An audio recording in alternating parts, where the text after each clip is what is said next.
beliau sebelum menjadi muslim.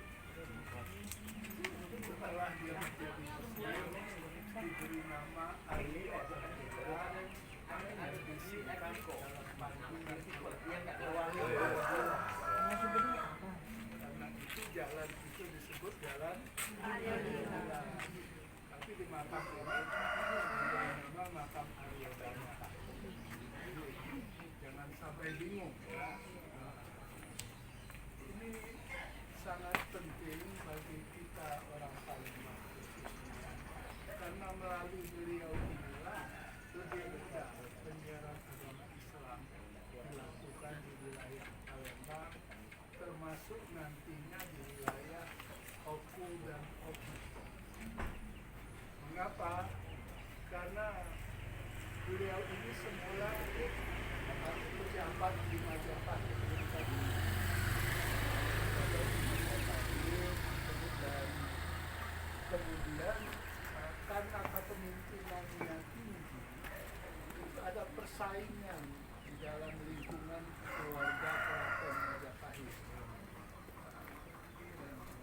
yang ratu yang sedang berkuasa pada saat itu akhirnya memerintahkan dia untuk memimpin Palembang. Dia pergi ke Palembang dengan sebuah armada ya, pada tahun 1433. Waktu itu agamanya masih agama Siwa Buddha, dari pengaruh Hindu, Buddha itu bercampur dan ada karakteristik khusus. Ketika dia sudah berada di Palembang, kemudian pada tahun 1440 dari Campa ada tokoh yang kemudian kita kenal sebagai Sunan Ampel bersama ayahnya yang ulama besar Ibrahim Asmoro, orang Jawa menyebutnya, mampir ke Palembang. Dan karena dia ini ke Ampel itu, ke Jawa itu dalam rangka undangan Majapahit, ketika mampir di Palembang tentu diterima dengan baik oleh Arya Dharma ini. Nah, selama di Palembang inilah berhasil diislamkan Arya Dharma ini.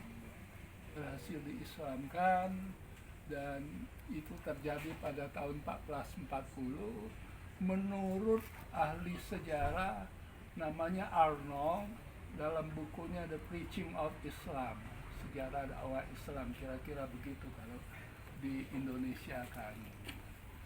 Nah, setelah rombongan ini sekitar 2 bulan berada di Palembang, kemudian meneruskan perjalanan ke Majapahit melalui Tuban.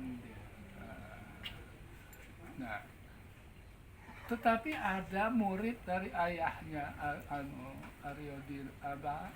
Sunan Ampel ini yang ditinggal. Muridnya itu adalah Sarip Husin Hidayatullah yang makamnya ada di Sekampung Pedamaran. Nah, oleh Sarip Husin Hidayatullah ini, dia ini betul-betul dibina keislamannya sehingga kemudian menjadi orang yang sangat soleh. Jadi bukan setelah Islam ditinggal, bukan, tapi terus dibina. Nah, selain itu ada tokoh Palembang yang disebut Sultan Murni juga membina dia. Kebetulan dua-duanya ini punya anak perempuan dan dinikahkan dengan Arya Dharma. Ya. Jadi dulu kalau wong itu kawin lagi ada pertimbangan dakwah. Bini 2. Iya, bini 3, bini 4. Nambah 3, kaget jadi 3 kaget ya. Boleh lah Ustaz Hendra nambah. Jadi alasannya itu gitu kan. Karena itu kalau kita kenal ada kiai-kiai kita kok bininya banyak, itu ada tujuan tertentu. Dakwah tapi Iya. Baru tahu dia ini. Nah, sesudah itu, nah sekitar tahun 1455, Majapahit itu dipimpin oleh, kalau dalam cerita Jawa, oleh Brawijaya V yang sudah Muslim. Itu tiba-tiba dia ini kan selain menikah dengan tokoh yang menjadi permaisuri, nikah juga dengan ibunya Arya Damar ini. Ibu Arya Damar ini anak kiai. Dia keturunan Cina, karena itu disebut Kiai Bantong, atau mungkin namanya ini bukan Bantong, cuman Panggilan sebutan Cinonya itu Kiai Bantong, Syekh Bantong. Nah, permaisuri ini ujung-ujungnya cemburu karena Mak Arya bukan Mak Arya Damar ya, Mak Raden Fatah. Mak Raden Fatah yang akan kita gari itu. Jadi Mak Raden Fatah itu bini dari Brawijaya V. Aku tadi keliru ya. Itu cemburu, pokoknya minta diceraikan dan dijauhkan dari Majapahit. Ngapa? Uangnya cantik. Cino tadi. Yang Cino, kan? yang anak Sebantong tadi itu uangnya cantik. Dalam cerita itu disebutkan dalam sehari dia terpaca 3 kali berganti rupa. Jago berais kira-kira ya. Jago berais. Bangun Tidak tidur. pakai daster. Bangun tidur, pakai daster. Siang-siang pakai. 3 hari, 3 kali ganti daster. Tidak juga. Jadi itu, kalau itu tak baca ida, dia harus diceraikan. Kebetulan Arya Damar ini, Arya Dila ini sedang ada di Majapahit. Dan Arya Dila ini sudah menjadi wong yang sangat taat gitu.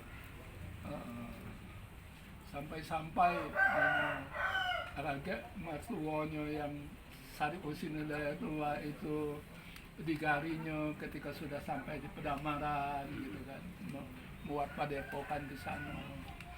Nah, ketika diamanati agar dia pelihara anaknya lahir kaget, tolong dipeliharanya nih.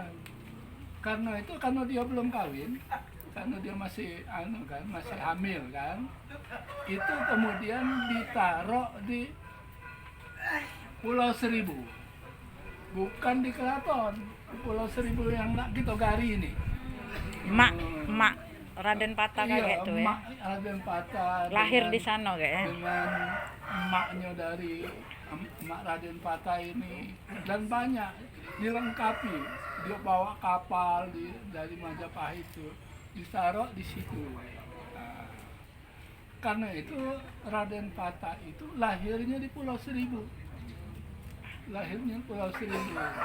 Setelah dia kawin, setelah dikawini emaknya ini, baru dia berada di keraton.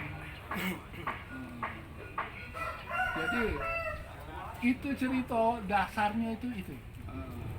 Raden Patah ini artinya anak tiri dari Arya Damar atau Arya Damar, anak tirinya. Setelah emaknya kawin dengan Arya Dila, lahir lagi anak lanang namanya Raden Kusen.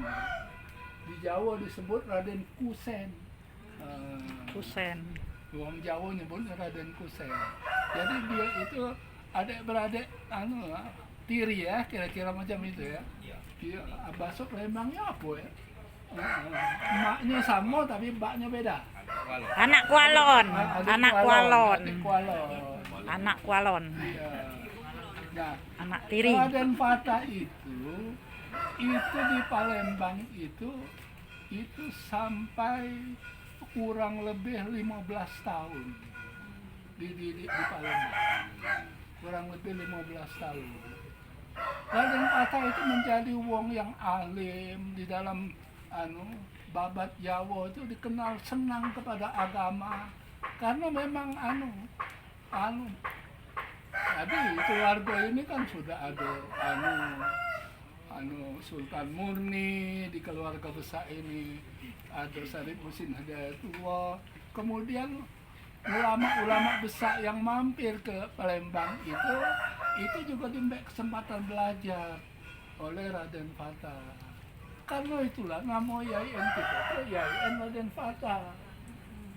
Karena dia itu dididik jadi ulama dan jadi pemimpin itu semasa berada di Palembang, ya, semasa berada di Palembang. Makanya namanya sekarang jadi UIN Raden Fata. Jadi kira-kira itu dasarnya itu ya. Memang sesudah itu Raden Fata itu sempat belajar lagi ke Sunan Ampel. Tapi tidak lama, paling sekitar sebulan oleh Sunan Ampel dikawinkan dengan anak dia. Jadi bini pertama Raden Fata itu anak Sunan Ampel. Sunan Ampel itu mertuanya.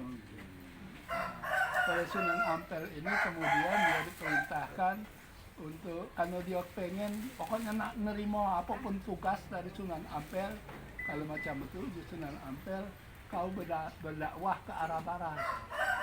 Ujung-ujungnya itulah sempat singgah di Gelagawangi yang sudah dekat, sudah bagian dari Demak, dan ujung-ujungnya akhirnya menetapnya itu di Demak.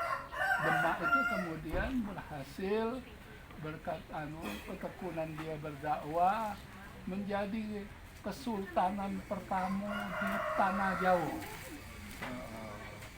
Sultanan pertama.